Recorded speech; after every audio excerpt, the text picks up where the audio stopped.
Are we live? It's loading. Alright, there we are.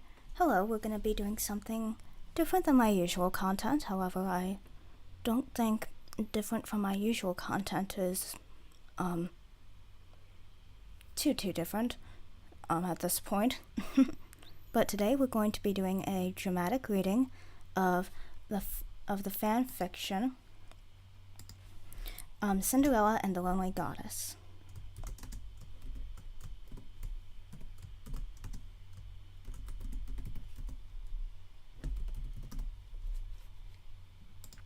There we go. And don't worry, I have permission from the author, and when I am done with all of this, I plan to download the VODs, do a little bit of touch-up, put some music in the back, and then re-release it as an entire dramatic reading. Alright, let us begin. Summary. If Yuri were younger, he'd be over the moon at picking out a different... Oops. I have to remember that I'm not recording this in the traditional sense, because usually I'd cut out any stumbling. I'm just gonna have to read slowly and clearly. If Yuri were younger, he'd be over the moon at picking out a beautiful dress and dolling himself up to attend the ball. Even if he had no interest in the church whatsoever, he would have gone just to see the awe on his mother's face and the happy tears she'd have shed at just catching a glimpse of the goddess. But this ball came too many years too late, and Yuri would rather step on hot coals than celebrate the goddess's rebirth. That is, until he meets one troublesome church member who gives his life a bit of that fairy tale wonder. Chapter 1. The church is giving a ball. There we go. Yuri grunted as he set down the last of the crates. He rubbed his lower back with a sigh of content. I can't thank you enough, sir, the red-haired merchant grinned, looking up from her lists. Who knows how long it would have taken if I did this all by myself? Oops. Who knows how long it would have taken if I did this by myself? It was one hell of a delivery. Yuri waved off her thanks. It was my pleasure. Besides, you're really doing Abyss a favor with this. Take the praise, Yuri, Oops. What? Trouble already? Aw, man. Hopefully the VOD will be intact. Take the praise, my dear Yuri. A voice came from around the cart. Yuri did his best to hold in a groan. You toil and toil away without accepting even a lick of gratitude, and I, for one, have had enough of it. As if he'd practiced it, the purple-haired noble spun around the cart and practically draped himself over the side while shoving a red rose under Yuri's nose. My deepest gratitude, dear Yuri. Yuri simply turned and began picking through the contents of the crates. They were full to the brim with silks and drapery, each item a unique design and no doubt way beyond anyone in Abyss's meager savings. Yuri sighed, his shoulders dropping. Lawrence, this is too much. Nonsense, Lawrence huffed, picking a random shirt with butterflies embroidered on it. These are all the clothes that I could not sell to the nobles of high society, and I see no use in just tossing them to the wayside. Besides, there are people in Abyss who would love to partake in the rite this year, and I refuse to have them ridiculed. Lawrence's voice dropped, uncharacteristically somber. It is not their fault they cannot afford nice clothing. No, it certainly wasn't. Yuri knew that all too well. He knew that the people of Abyss would absolutely fawn over these new clothes, especially the ones who wanted to... He knew that the people of Abyss would absolutely fawn over these new clothes, especially the ones who wanted to attend the ball later that month. Quite frankly, Yuri was in shock that Lawrence managed to save 10 crates stuffed with clothing that was one of a kind, hand-designed and made by the noble himself. There was no way all of the clothes donated were leftovers Lawrence couldn't sell. He'd never admit it, but Yuri knew that some of the gowns and robes were made specially for Abyss and only Abyss. Anywho, Lawrence tossed the shirt back into the crate and sauntered into the Abyss Square. "Hello, my little inhabitants of Abyss. I, Lawrence Hellman Gloucester, come bearing gifts." Yuri wanted to bury his face in his hands as everyone who had the misfortune of hearing Lawrence's voice paused. "Come, my friends, bask in the honor of the gratuitous. Come, my friends." Oops, bumped a bottle. I know. Probably should have cleaned it beforehand. Oops, oh well.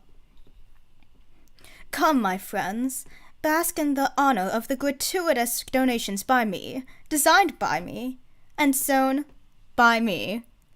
Lawrence... Nope, not Lawrence. Yuri watched impassively as people flocked around the crates and children squealed that the fairy godmother had visited. As much as people hated nobles in Abyss, Lawrence was the exception since he always treated the people with kindness and an open hand. Though, the first time Yuri met him, he almost decked the noble in the face when he insulted the baker's flower-coated hair, which almost caused a riot,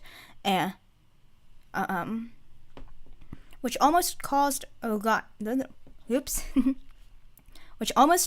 riot and Lawrence being mowed over by a horde of cats. Yuri was sure he stomped back home and complained to his parents about the uncivil and barbaric people of Central Fodlan. Bearing a legal battle Yuri was sure Abyss would lose. I'm gonna reread that.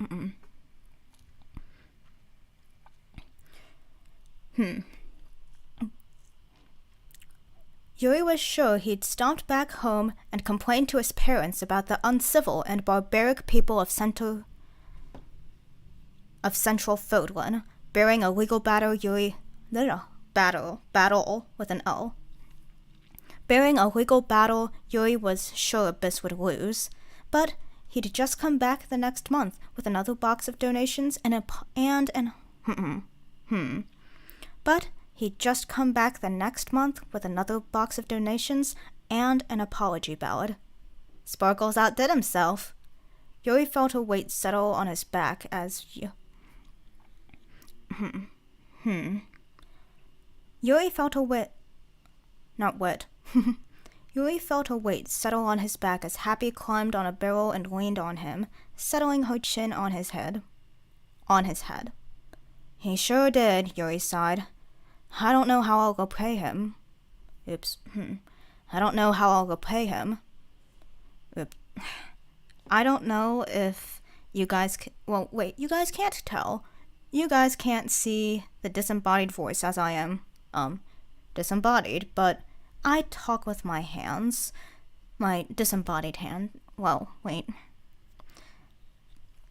If I'm a disembodied voice, I don't have hands, but... I was going somewhere with this. Oh well. It's a donation, Yuri... Nope, skipped a line. "He did," Yuri sighed. "I don't know how I'll repay him. It's a donation... It's a donation, Yuri Bird," Happy yawned. "You're not supposed to." Yuri shook his head. "It's too much work for one stupid ball." "A stupid ball that will have free food," Happy exclaimed. "Think about it. The finest pastries in Fodlan, melt-in-your-mouth cream puffs, and cakes, and biscuits." I think Constance has corrupted you. She has. And I love it." Yuri rolled his eyes. "So the only reason you're going to the thing..." Yuri rolled his eyes. "So the only reason you're going to the thing is for food." "Yep." Happy waved a green dress in front of Yuri's eyes. "Already picked one out."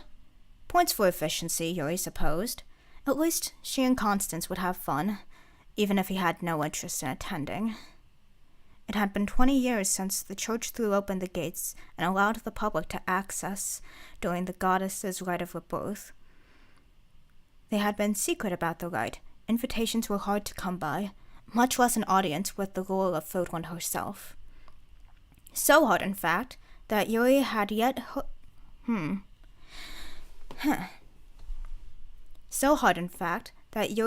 to hear of a single soul beyond the church who's even laid eyes on the goddess. Many rumors. Rumors flew around from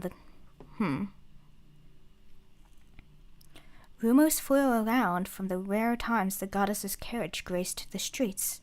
Some saying that the goddess was a beautiful woman under the semi-transparent veil. Others swore up and down the goddess was male. No one knew anything about them, their age, what they looked like, even their voice. It was all kept under lock and key. When the church made a Fodland-wide announcement that the gates would be open all week for the rite, and the goddess would be presented on the last day, nobles and peasants alike scrambled to procure the best clothing and offerings they could manage. If Yuri were younger, he would be over the moon at picking out a beautiful dress and dolling himself up to attend the ball. Even if he had no interest in the church whatsoever, he would have gone just to see the awe on his mother's face and the happy tears she'd have shed. And the happy tears she had... and the happy tears she'd have shed at just catching a glimpse of the goddess. Yuri swallowed hard, his fingers absent-mindedly twisting his mother's pearls in his pocket. Hey, Yuri bird. Happy pothead. Almost ran out of breath. Hey, Yuri bird. Happy poked at his head, snapping Yuri out of his downward spiral. She pointed to a cloaked figure, trying and failing to look inconspicuous, in the crowds... I'm gonna redo that line. She pointed to a cloaked figure, trying and failing. I don't like the delivery on that.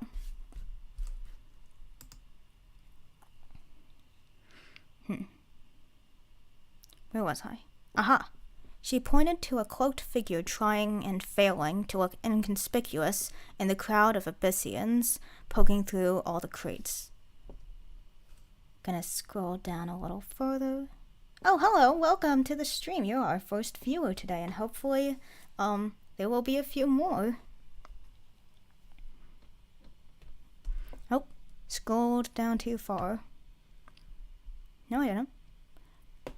The person's face was obscured by the cloak, which looked much too nice to be owned by anyone in the slums. I feel like I rushed that. The person's face was obscured by the cloak, which looked much too nice. I don't like the delivery on that either. If you guys want to know what it's like behind the scenes when I do skits, this is what it's like.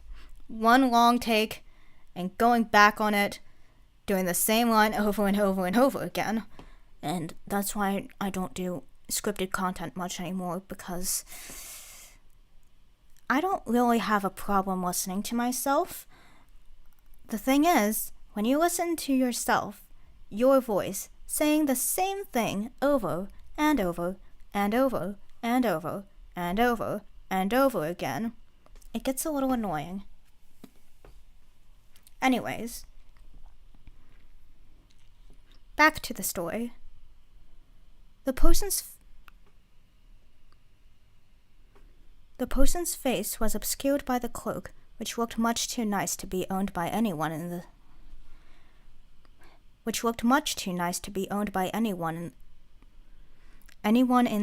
Alright, I'm gonna restart. Which looked much too nice to be owned by anyone in the slums. They seemed to keep a respectful distance from others, as best they could, anyway, peering into the crates, occasionally reaching out and brushing their fingers over various patterns. Yuri squinted, catching a brief flash of gold on their wrists. No, wrist. Singular.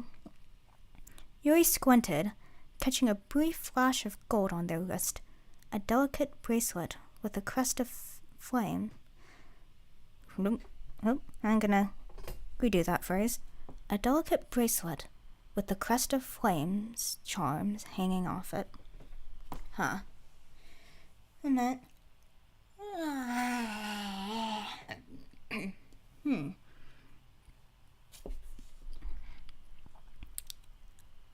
A delicate bracelet with the crest of flames charm hanging off it. Church scum. Happy muttered. Nothing good happens when they visit. We want to do something about it?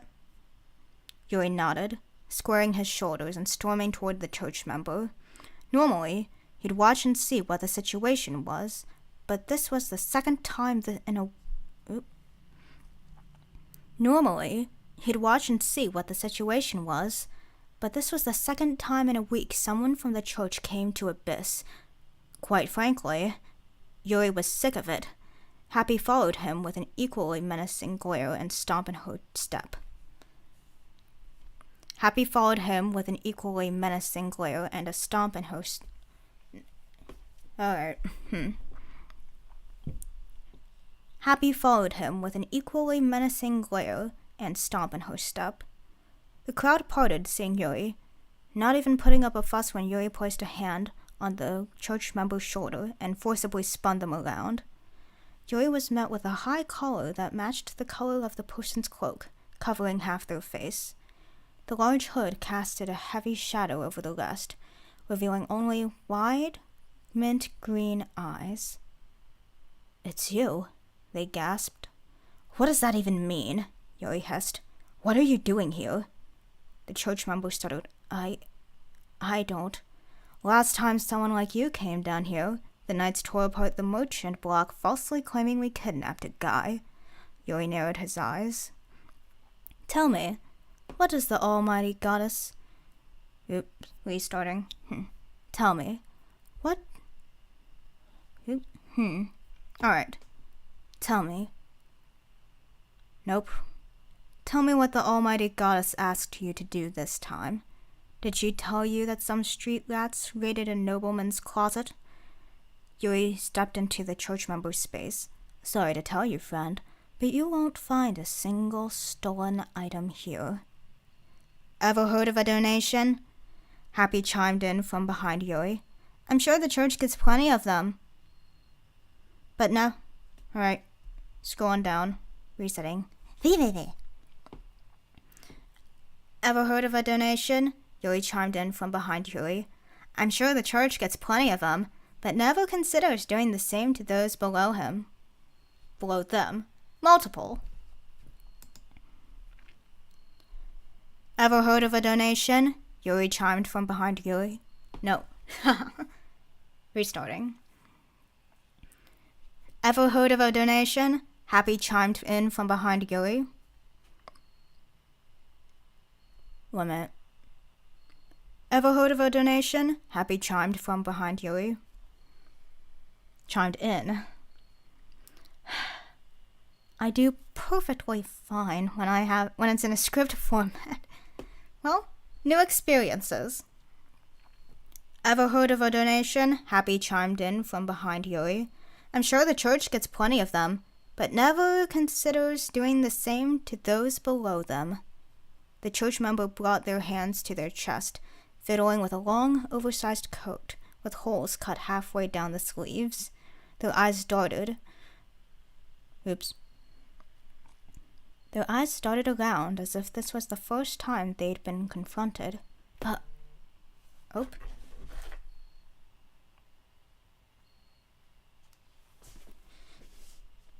Their eyes darted around as if this was the first time they'd been confronted. I'm sorry." The church member pushed Yuri aside with more force than he'd have...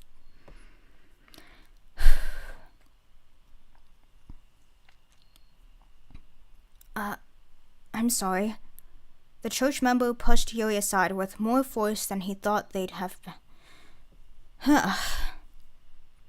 The church member pushed Yuri aside with more force than he thought they'd have and fled into the crowd. No. Restarting. The church member pushed Yuri aside with more force than he thought they'd have and fled through the crowd. and fled through the crowd. Some people let out shocked exclaims, while others cursed at almost being knocked over. A few wide-eyed people looked at Yuri to see if they should do anything. That was weird, Happy deadpanned. Yuri couldn't help but agree. Have Balthus keep an eye on them, in case they are fleeing to gather up the knights or something. Oh, nope, not quite. Have Balthus keep an eye on them, in case they are fleeing to gather up knights or something. Happy leveled him with a look. Really? You're gonna give B? Oops. Really? No. Really? You're going to give B a stealth mission? Like you're any better. Yuri rolled his eyes. Look, I'd do it myself, but I promised Ari I'd help him fix the leak in the... Gotta remember to breathe. Look, I'd do it myself, but I'd promised Ari I'd help him fix the leak in his ceiling.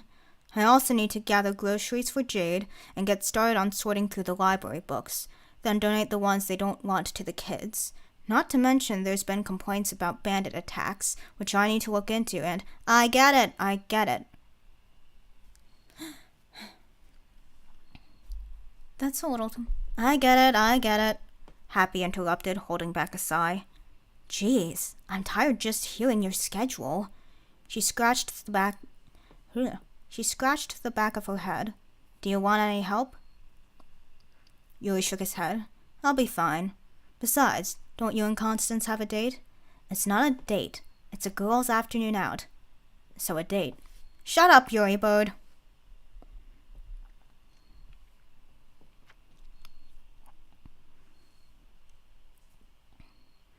The moon and the low lantern light was the only thing illuminating the large scrap heap, turning Yuri's task from menial to overly frustrating. He knew there was something he could use to patch up the flower shop's squeaky floor. For hell's sake, he saw it just yesterday. Yuri swore the rusty hinge was hiding from him on purpose. To add insult to injury, the church's clock tower chimed, alerting Yuri that it was much too late to be digging around in the trash bins. Don't want me to take you to Gramps for restoration, do you? Yuri huffed, tossing the hilt of a broken dagger over his shoulder. Too bad for you, but I'm a stubborn man, and I'm gonna stay here for as long as I need till I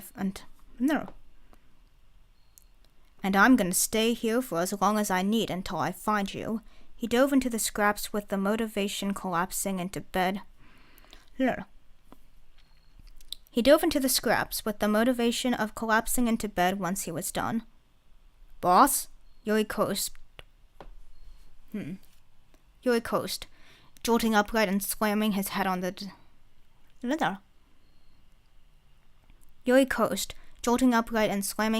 a discarded pot. For hell's sake, Balthus! Don't scare me like that. Balthus scratched the back of his head.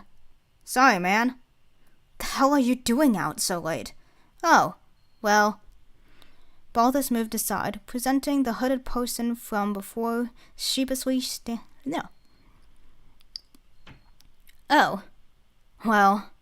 Balthus moved aside, presenting the hooded person from before, standing sheepishly behind them. I caught the guy. Yuri noticed a rope tied around one of the person's wrists that was secured to Balthus's belt. Yuri groaned into his hands. I told you to watch the guy, not kidnap them. They wanted to come. Then why are they tied to your belt? They needed a chaperone? Yuri groaned again. He loved Balthus, but for health's sake, the man needed a few extra brain cells. Not for the first time. He was glad the church wanted nothing to do with this. If they had seen one of their members tied to a guy 3 times his size, they'd raise Abyss to the ground. This church member was giving Yuri a migraine. Look, you. Oh, that's a little too angry. Look, you, Yuri sighed, too tired to even put anger into his voice. I don't know what you want from me, but I don't have the energy to deal with the church right now. Or ever. Just... Nope. Or ever. Please, just tell your goddess or archbishop or whatever that we are just trying to live our lives the best we can with what little we... One minute, gonna reread this. Please, just tell your goddess or archbishop or whatever that we are trying to live our lives the best we can with what little we have. Okay? I'm gonna redo that line. Please, just tell your goddess or archbishop or whatever that we are just trying to live our lives the best we can with what little we have.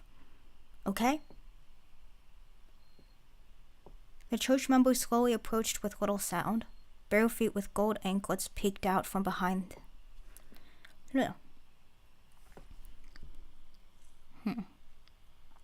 The church member slowly approached with little sound. Bare feet with gold anklets peeked out from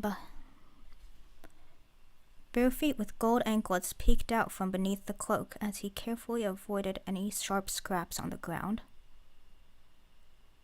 They wordlessly held out a clumsily folded, dark piece of fabric, the coat they ran off with earlier. They watched as Yuri looked back and forth between the coat and the church member.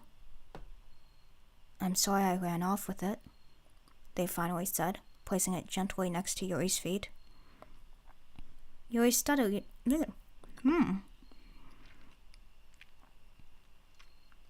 Yuri stuttered.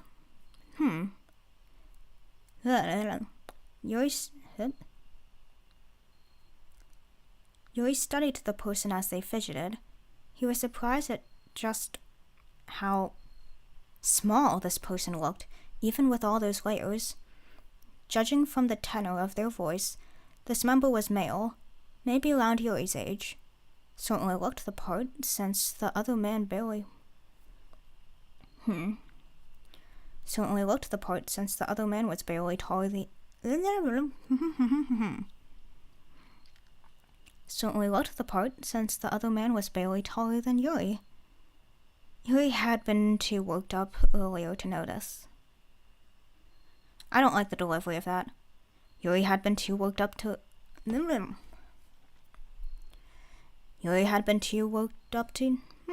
like that either.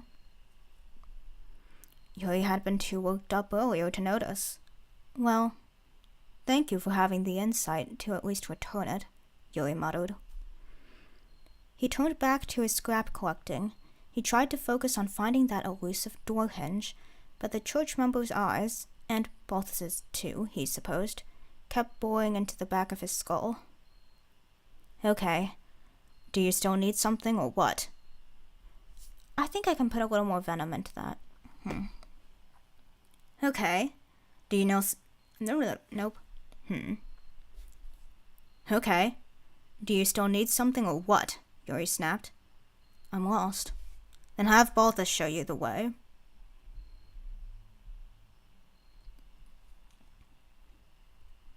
Balthus chuckled nervously. Yeah, well, I was hoping you could do it. I'm out later than I thought. Host is probably still waiting at the bar. Yuri groaned. He angrily scooped up the coat and cut the rope attaching the church member to Balthus with his dagger. You owe me, he hissed, glaring at the larger man. Balthus held up both his hands in surrender. You. Yuri watched the church member gingerly untie the rest of the rope. The gates to the church are that way. He pointed to the clock tower in the distance. Oh, the church member fiddled. No. Oh, the church member fidgeted. I came through a tunnel. Yuri wanted to knock this guy out and just leave him at the gates. Which one? The church member shrugged. It was behind a lot of small buildings, I think. He shrunk at Yuri's It was behind a lot of small buildings, I think. He shrunk at Yuri's unimpressed look. The one with the blue lanterns in front of it? And purple flowers? Hell's help him. It was behind his and Balthus's goddamn house. I'm gonna seal that... I'm gonna seal that stupid tunnel when I have the chance, Yuri growled. He grabbed the church member's sleeve, ignoring the way he jolted at the sudden touch. Yuri walked with a purpose, ready to ditch and be done with this troublesome day as soon as possible. He ignored the soft taps of the church member behind him, clearly struggling to keep up with his long strides. He wasn't expecting a sharp pull from his arm as the church member face-planted on the uneven cobblestone, bringing Yuri down with him.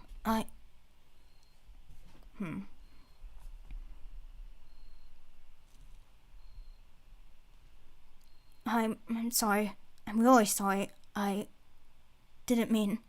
I won't do it again. I promise. The church member's small, breathless apologies twisted Yuri's heart. No, it's my fault, Yuri sighed, running his hand through his hair. His stomach dropped, seeing the scratches on the bare toes peeking out from under the church member. I can slow down that. His stomach dropped, seeing the scratches on the bare toes peeking out from under the church member's cloak. I didn't take into account that you aren't wearing shoes. He stood up and gingerly held out his hand. I'll walk slower, okay? The church member nodded and tugged his sleeve over his hand before grasping Yuri's. Don't want to touch Don't want to touch a street? No, it's not written like that.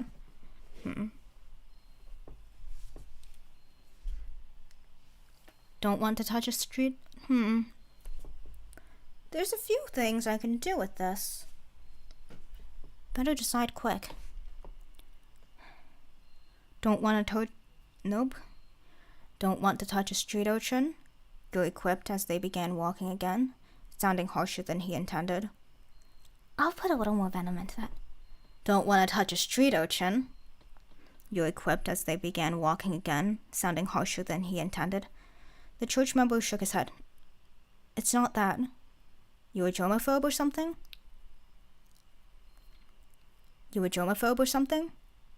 No. Yuri shrugged, deciding the conversation was too much work for what it was worth. They walked out...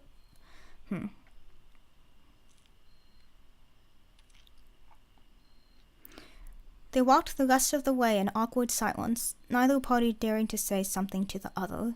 When they arrived at the crumbling hole in the wall that Yuri almost cried looking at because he realized the materials for patchwork was way too over budget, he dropped the church member's hand and gestured to it. As if to say, "Here we are." Thank you, the church member mumbled. Thank you, just member. Thank you, the member mumbled. Should have done some tongue twisters before, oh well. Thank you, the member mumbled. I'm sorry again for all the trouble I caused. He shuffled around Yuri and bowed before he turned toward the tunnel. Hey, Yuri called out. The church member paused and glanced over his shoulder. Next time, Yuri said with a sigh. Don't wear so many layers. And put some shoes on. The church member nodded and silently disappeared back into the tunnel. Yuri sighed, letting his shoulders drop and leaning heavily against the stone wall. He needed a drink. And sleep. Probably both. Seeing as he was already home, Yuri pushed his way into his bedroom and collapsed. I'm gonna reread that. Seeing as he was already home, Yuri pushed his way through his bedroom and collapsed onto the dirty second-hand sheets. The whole day replayed in his mind, starting with the headache that was Lawrence to the full-on migraine that was that mysterious church member. Yuri didn't care much for him, but he hoped he'd at least take his advice and wear shoes instead of injuring his toes all the time. Yuri bolted up. For the love of anything. Nope. That's not... For the love of anything. Please don't tell me I told him next time. When Balthus arrived home, he listened to Yuri screaming and groaning into his pillow for the rest of the night. Well, that was chapter 1. My throat is getting a little dry, but I definitely have the time and energy to keep going. What I'm going to do is I'm going to put you guys on the... be right back. I'm going to get some water and then we'll be ready to go.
Okay, I'm back. And I got some tea. I said I'd get some water, but I got tea. Ha ha ha. Bet you feel bamboozled. Hee hee hee. Let's continue on to chapter 2. Chapter 2. Sing, Sweet Nightingale. Yuri was horrified to learn that the church member did, in fact, come back the next day. And the day after that. And the day after that. He expected the man to demand Yuri for entertainment or something to do, but to Yuri's surprise...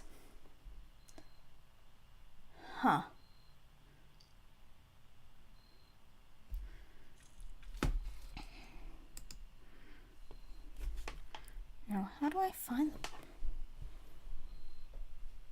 Sorry, YouTube is yelling at me, but hopefully the recording won't be too bad.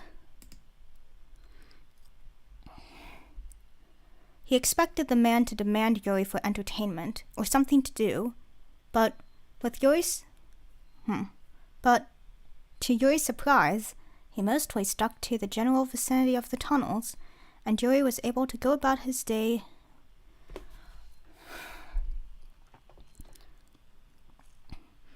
And Yuri was able to go about his daily business in peace. The second day, the man ventured out a little further, running back to the tunnel every time Yuri caught him sulking about. The second day, the man ventured out a little further, running back to the tunnel every time Yuri caught him skulking about. By the third day, he caught glimpses of a dark blue cloak whenever he turned around.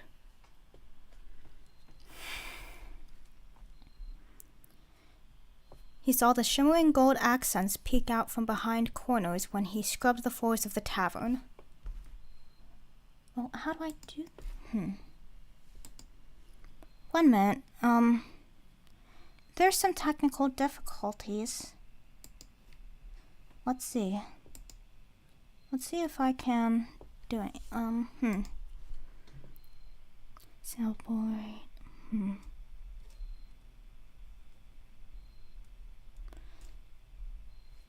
That's really not telling me anything. Oh well. Back to the reading, I suppose. He saw the shimmering gold accents peek out from behind corners when he scrubbed the floors of the tavern. He watched as he ducked behind barrels when Yuri changed the candles in the town square lanterns. The church member even thought he was being subtle when he shoved his nose in an upside-down book while Yuri finished sorting the library. Hells, it was getting old.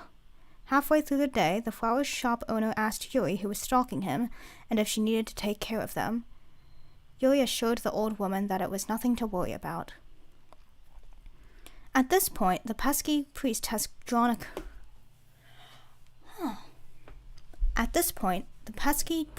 drawn a crowd that mostly consisted of children. Some were watching him peer over the corner, trying, and failing, to be inconspicuous. It was like he had a train of ducklings playing a game of Simon Says. Other children were more bold and tugged at his cloak or tried to touch his hood. I'm gonna redo that. Other children were more bold and tugged at his cloak or tried to touch his hood. Oddly enough, the church member seemed to take the children's presence in Oddly enough, the church member seemed to take in the children's presents and patiently let them trace the gold embroidery on his cloak. The scene would have been heartwarming. The scene would have been heartwarming if the same church member hadn't been stalking Yuri all day. Still, he hadn't caused any harm, so far, and the kids certainly seemed to enjoy him. Though...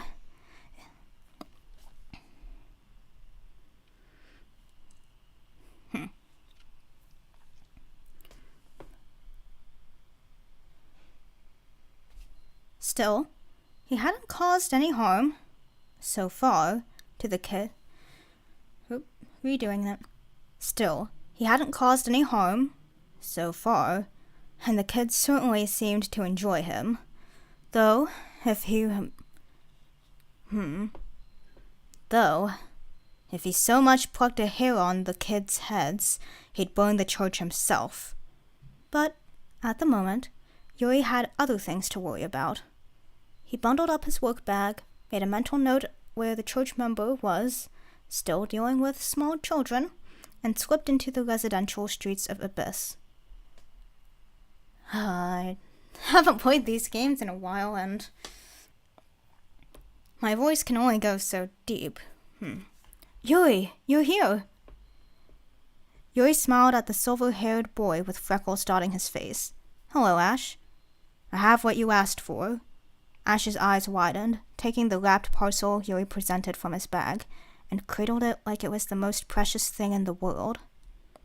Goddess tears, a medicinal flower that alleviated the most vile of illnesses. Procuring one was a task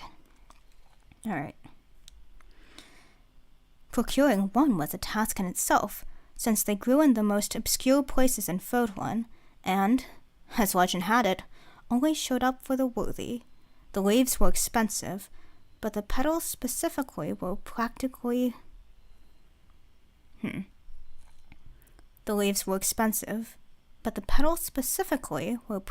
worth life savings and even harder to procure outside the market. I can't believe you got your hands on this, Ash whispered. It must have been so much trouble. This isn't worth it. Yuri shook his head, deadly serious. No, it's more than worth it. The younger boy didn't need to know Yuri spent weeks tracking down a merchant with an even small...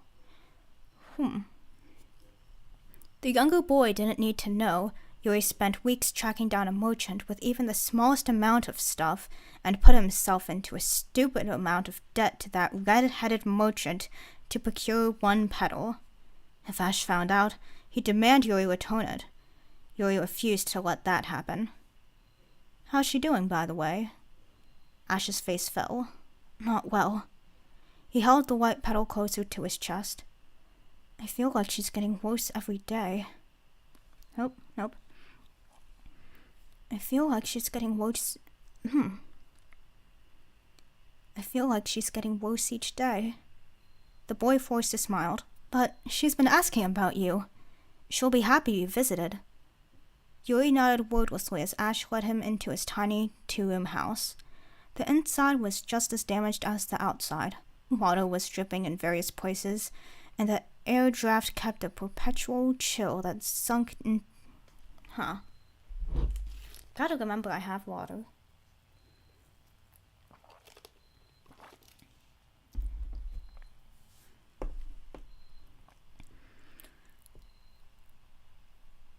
Water was dripping in various places. Nope, hesitated too much. Water was dripping in various places, and the air draft Nope. Water was dripping in various places, and the air draft kept a perpetual chill that sunk deep into Yuri's skin. Paint was peeling off the walls, and the stench of something rotting filled the place. Unfortunately, that wasn't a surprise. For Abyss, it was heavenly.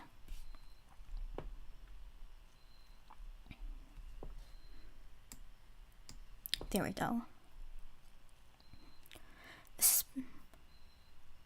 The second space hardly had enough space for 2 mattresses shoved on either side of the room, much less medical tools scattered wherever there was floor room. Yuri practically stood on his toes so he wouldn't break anything. Ash pulled aside the tattered cloth being used as a room divider. Hey, Anise. Look who came to visit. Ash's younger sister's ghostly pale face broke into a small smile. Yuri! Her face was more scratchy and shaky than Yuri remembered. Yuri forced a smile that he was sure resembled a grimace. Hello, Anise. I brought medicine. Anise scrunched... I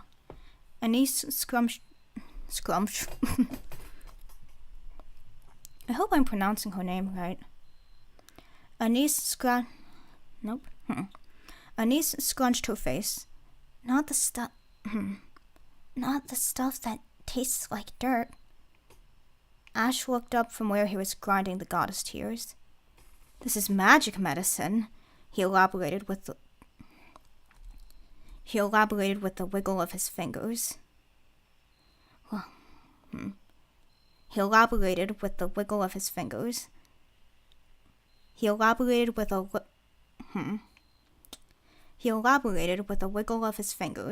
Legend says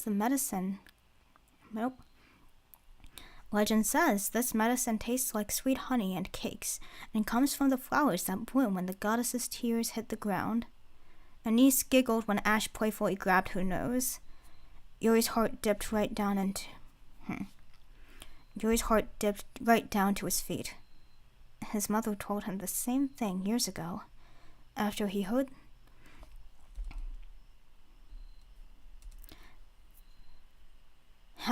heard that, he drank the medicine with enthusiasm, much like Anise did now. The girl's eyes lit up at the warm and calming taste, and gulped down the rest of the bowl's contents. He watched with a thick throat as Ash rubbed his little... He watched with a thick throat as Ash rubbed his younger sister's forehead and planted a kiss when he tucked her in. When Anise's breathing grew heavier and steady, Ash let himself sigh and sunk... When Anise's breathing grew heavier and steady, Ash let himself sigh and sunk to the floor. Ash let himself sigh and sunk to the floor. Yuri was quick to catch his young friend by the shoulders. His smaller frame was more apparent when he no longer put...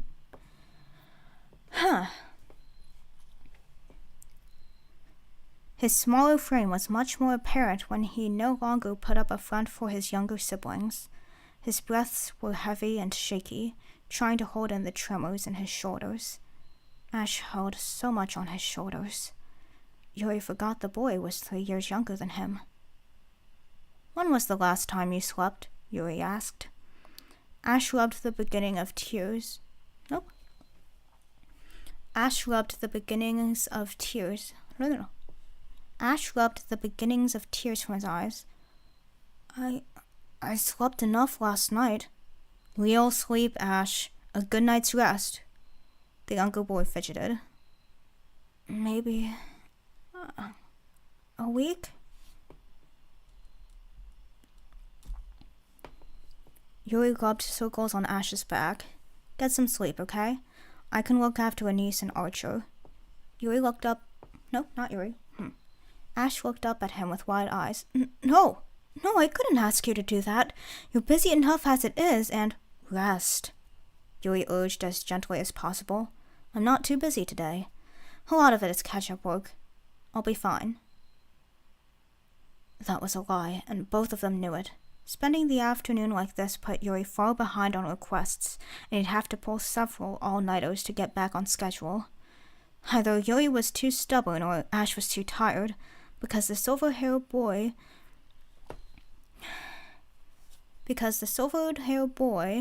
didn't put up a fuss and just sighed in resignation. He peeled himself away from Yuri's side and stumbled into the main room, collapsing on the mattress shoved in the corner of the kitchen. He was out before he could take 3 deep breaths. Concerning, but at least he was getting the rest he so desperately needed.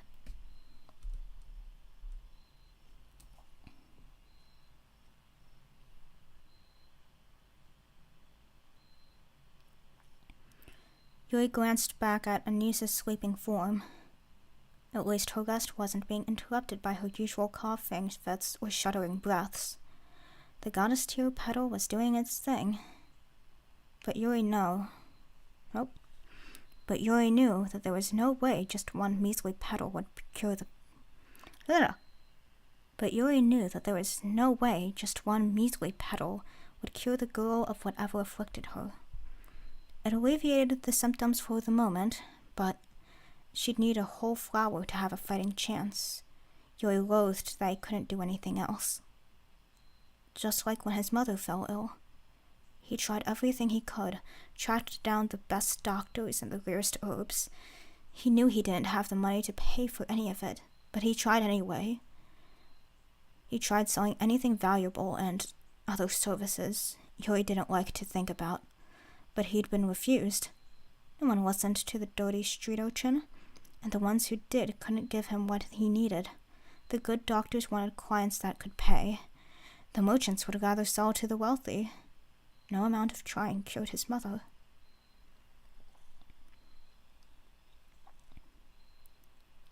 Yuri wondered if she died because he didn't try hard enough. Tried harder to sell whatever he needed to. Tried harder to make himself more appealing. Tried harder to search for doctors or apothecaries. Tried to swallow his pride and let that one nobleman adopt him. When Ash's younger sister had grown ill, Yuri swore to any deity that would dare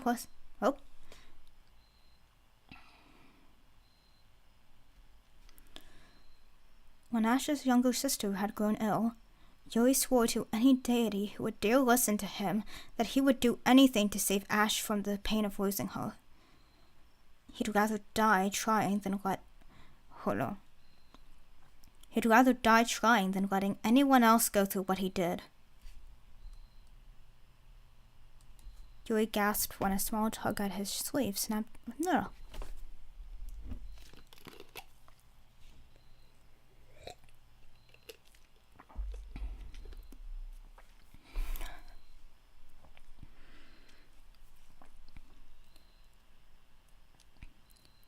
Yuri gasped when a small tug at his sleeve snapped him out of his thoughts.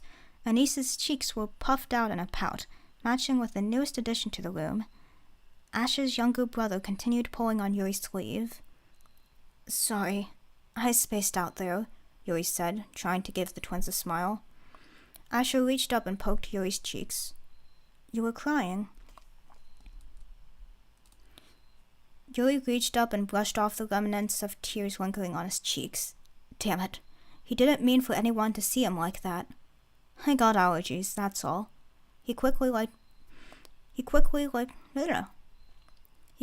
wiped them away and flicked Anis's forehead. You should be sleeping. Anis scrunched her nose. I'm not tired. I'm gonna retry that.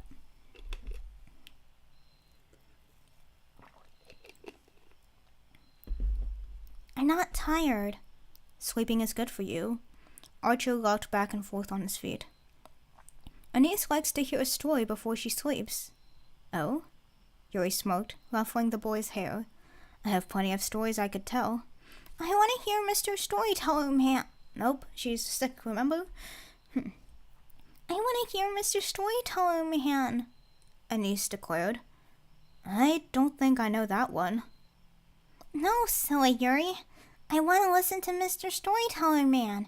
He's gonna tell another story, and he's really good at it. Anis pointed at Archer. Archer told me so. Huh?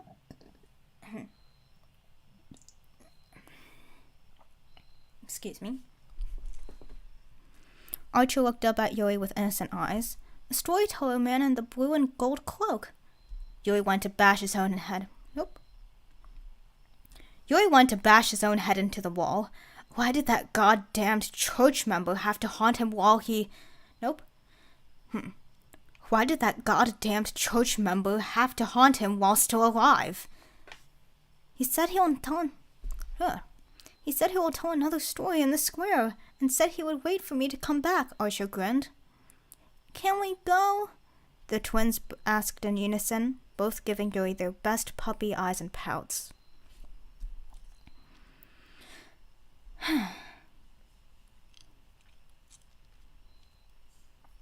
Yuri was just about to tell them no, absolutely not, much less Anis, who should absolutely be resting instead of frolicking in the town square where she could catch who knows what and make herself even worse. But another part of Yuri told him to give her this chance. He remembered all too clearly when he wanted to play outside when he was bedridden, watching as the other children laugh at their little joys when he was stuck inside. Watching as the other children laugh at their little joys while he was stuck inside. His mother apologized that she wouldn't let him go out until he was all better. How lonely it was when she wasn't there to comfort him. I'm gonna read that again. How lonely it was when she wasn't there to comfort him. All right, Yuri sighed. He held up a hand before the children could start screaming in joy. But only for one story. He grabbed the blanket off of Archer's bed and wrapped it around Anis. And you have to stay bundled in these blankets, okay? Archer, you'll have to make sure to tell me if your sister looks like she's not feeling good, okay?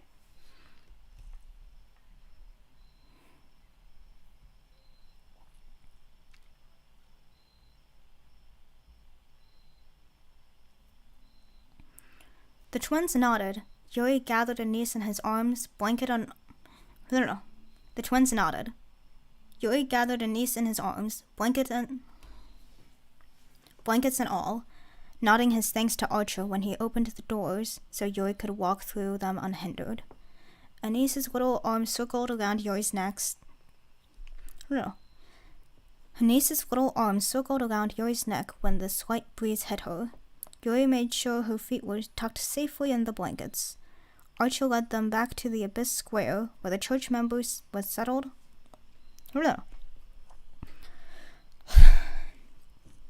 Archer led them back to the Abyss Square, where the church member was settled on an empty crate with a group of children sitting in a semicircle around him. He smiled when Archer plopped down at the edge of the semicircle and waited patiently as Yuri sat Anis next to her brother.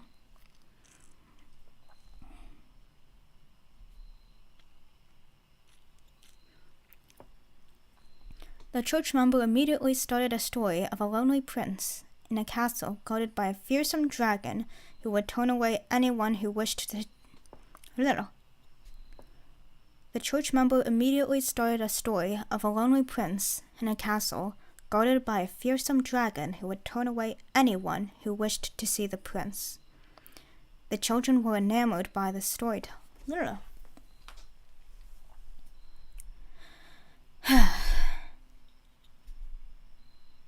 The children were enamored with the storytelling, and Yuri would be lying if he said he wasn't. Usually, he'd take the time to go work on something else, especially when he could use the time to start chipping away at the debt he now owes to Anna. But he couldn't leave Archer and Anise in good conscience, and the story was getting good. The dragon had turned away a king with many riches, which Yuri would have taken in a heartbeat. He could only imagine the people he could help if he had that kind of money. The lives he could have saved. "Was there anyone who could get past the dragon?" a child in the front row blurted. The church member was not bothered at being interrupted. "Should there be?" he asked with a hint of mischief in his voice. "Of course," another child shouted. "There has to be someone." Archer raised his hand. "I know the problem." Whoops, scrolled past it. "I know the problem. All the people trying to get past the dragon are rude and mean rich people." The children chattered in agreement as the church member sat there. The church member chattered... not the church member. The children chattered in agreement as the church member sat there, his mouth opened slightly before it curled into a small, barely noticeable smile. "Of course. Silly me," he huffed in amusement. The next person to face the dragon wasn't a noble with which... The next person to face the dragon wasn't a noble with riches or another king with offer... The next person to face the dragon wasn't a noble with riches or another king with the offer of power, but a farmer! A young child... But a farmer! A child shouted. Yes, a farmer from the outskirts of the kingdom. He approached the dragon with... He approached the dragon not with swords and an oath to slay her, but a basket of eggs from his chickens. He said, "I do not have money, no dowry, not even a family, but I bring the promises of kindness and friendship, for your prince does not want gold or riches. He wants someone to stand by him in his loneliness and see him for who he is." "And then they get married," Anise... "And then they get married," Anise interrupted, her eyes twinkling. The children chattered excitedly. "And then they got married," the church member agreed with a small smile. He folded his hands together. "That is all the stories I have for today, my friends."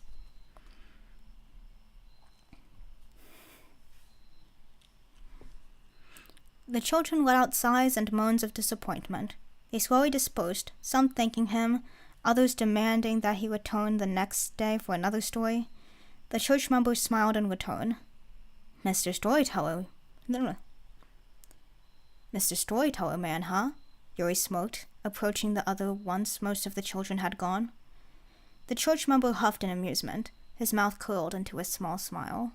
The church member huffed in amusement, his mouth curled in a small smile. "Did you enjoy it?" "I suppose." "You were quite immersed." Yuri clicked his tongue. "You're imagining things. I like true stories.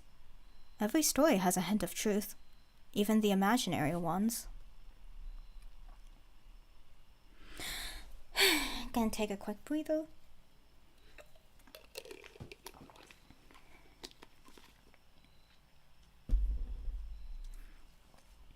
"Oh?" Yuri crossed his arms. "What's the truth in a story about a picky dragon, a prince, and a farmer?" The church member turned his head. "That we wish to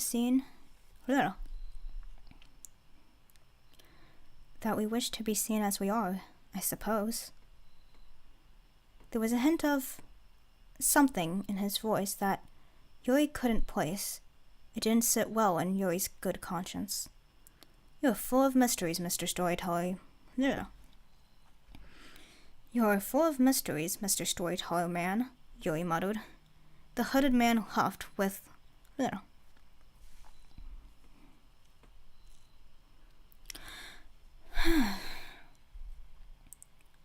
The hooded man huffed with... Yeah. The hooded man huffed what sounded like the beginnings of a laugh. "That's not my name, you know." Yuri shrugged his shoulders nonchalantly. "Can't call you what I don't know." The church member looked aside. No. The church member looked to the side. The church member looked to the side. "I don't know yours either," he replied shyly. Oops. "I don't know yours either," he replied shyly. "I didn't know if I could ask." "Of course you can ask," Yuri scoffed. "What gave you the impression that you—" He trailed off. Yuri hadn't been the friendliest when they'd first met, so of course he would have had... He trailed off.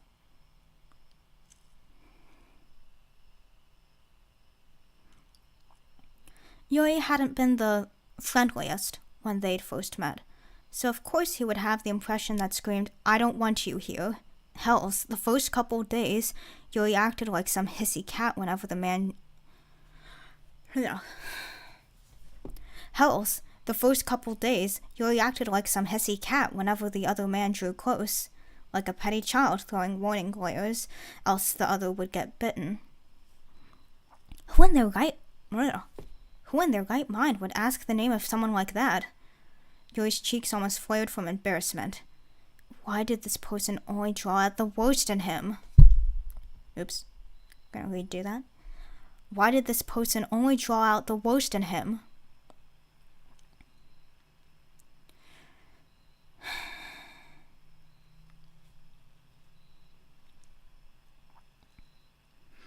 Rapid footsteps and a loud swear broke Yuri out of his stupor.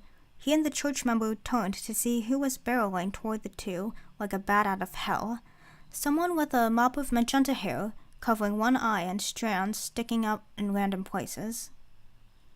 No. He and the church member turned to see who... He and the church member turned to see who was barreling toward the two like a bat out of hell. Someone with a mop of magenta hair covering one eye and strands sticking out in random places. I'm gonna retake that sentence. Someone with a mop of magenta hair covering one eye and strands sticking out in random places clumsily pulled into a bun and chest armor clanking as they ran. The church member stifled... The church member stiffened with a quick inhale, akin to a gasp. The purple-haired person lit up when they grew closer, a wide grin, ear to ear. "There you are, my god! It's Byleth!" Oops, that's so... a little too loud. I'm gonna read... "There you are, my god! It's Byleth." Remember, I'm gonna do something that only would work after when I'm done editing. "There you are, my goddess! It's Byleth!" The church member interrupted, raising his voice for the first time. "It's Byleth," the church member interrupted, raising his voice for the first time Yuri had met him. "Byleth. My name is Byleth." Well, now Yuri knows his name. The person before their... The person blinked before their The person blinked before their face broke into smug amusement. "Oh... Okay, gotcha." They peeked over Byleth's shoulder and waved at Yuri. "Name's Shez. Freelance work for hire. If you got the right price?" Nope. "Name's Shez. Freelance work for hire. If you've got the right price. If you ever need me, hit me up. Though I'm afraid I'm not taking any jobs until I'm finished with this one." They patted the top of Byleth's head playfully. Yuri blinked at the verbal onslaught. "Yuri," he managed. Yuri Leslerk. He didn't miss how Byleth poked at his name. No. He didn't miss how Byleth poked up at his name. Yuri wondered what his expression looked like under that hood. Nice to meet you, Yuri, Shez grinned, continuing. Nice to meet you, Nice to meet you, Yuri, Shez grinned, continuing to pat Byleth's head. Hell, and thanks for looking after this little troublemaker. I'm not little, Byleth mumbled with a pout. Not the point. Shez grabbed Byleth by the wrist. Not the point. No. Dropped the T there. Not the point. Shez grabbed Byleth by the wrist. We gotta go. Your grandmother is onto us and is bordering on pissed. Not like normal pissed, like super raging pissed. If we run, we can get back before she notices you used Flame as your body double.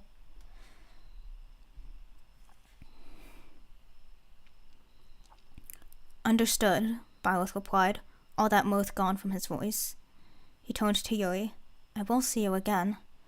From the look Shez shot him, it wasn't a promise...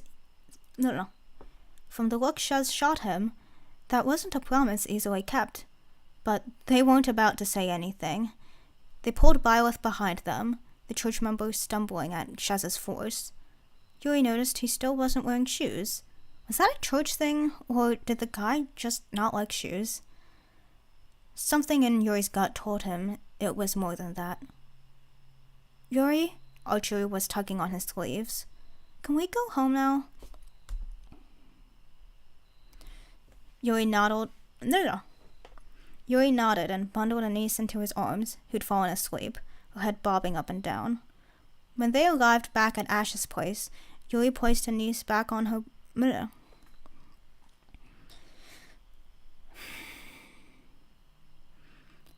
they arrived back at Ash's place, Yuri placed Anise under...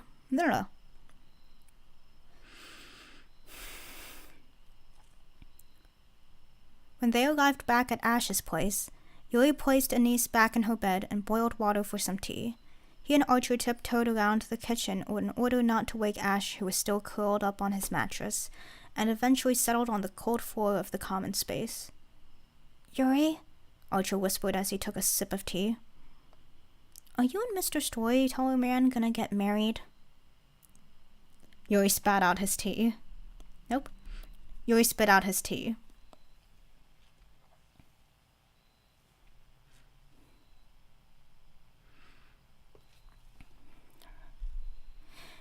Byleth sat on the plush seat on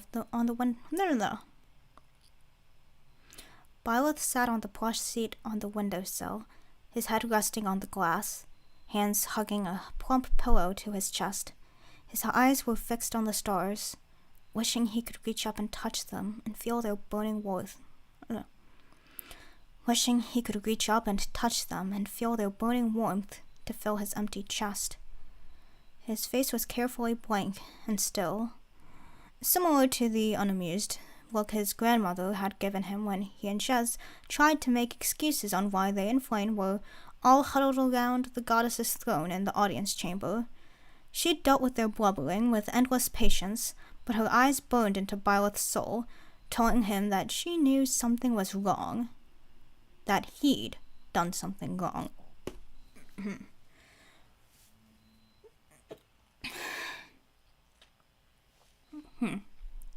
That he'd done something wrong. Afterwards, Flame had scolded him for hours, proclaiming that she'd never let him cast a glamour spell on her again. Byleth let her rant and apologized quickly after, and he was sincere about it. He never meant for things to almost get out of hand. He never wanted to cause his two closest companions trouble. Afterwards, Flame had... Whoops. I already got that paragraph. Flame, too, had apologized after, claiming she'd been too harsh, and left his room after that. Whoops. Flame, too, had apologized after, claiming she'd been too harsh, and left his room at that. But she was right. He'd gotten lucky.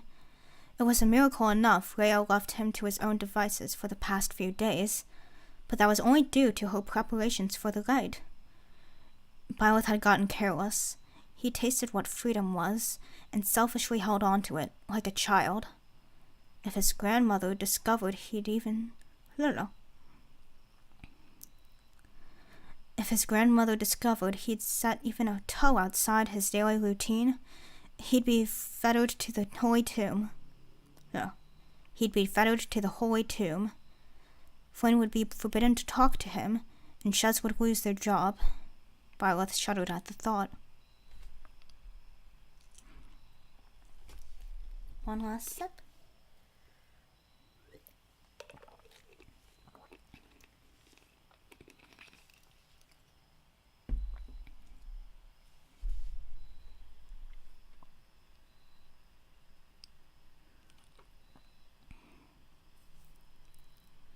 Every story has a hint of truth. Violet sighed quietly to himself. If only Yuri knew how true it really was. Violet pressed a hand to his face at the thought of him. How badly he just wanted to. How badly. Oh, someone's driving by. Nope, never mind. How badly he wanted to just... How badly he just... Whoops. How badly he wanted to just be in front of Yuri. How freeing the man was to the shackles that locked Violet in the church. Yuri was the first person to dare touch him without fear or talk to him like he wasn't some untouchable deity. Yuri was exhilarating. Yuri. Violet let himself flop sideways, now half curled on the windowsill, burning his face into the pillow. Yuri Leswork. It was a beautiful name. Violet idly wondered if Yuri thought his name was beautiful too. If the man thought about him as much as he thought about Yuri. Unbeknownst to Violet, his lips curled into a small, tender smile behind the pillow. Alright, and I'm unfortunately gonna have to end there because I tried to keep it fairly level, but I don't know if you can tell, but my voice is getting a little tired. Thanks for hanging out. I think I'll end up doing this 2 chapters at a time. Alright, I'll see you soon. Bye.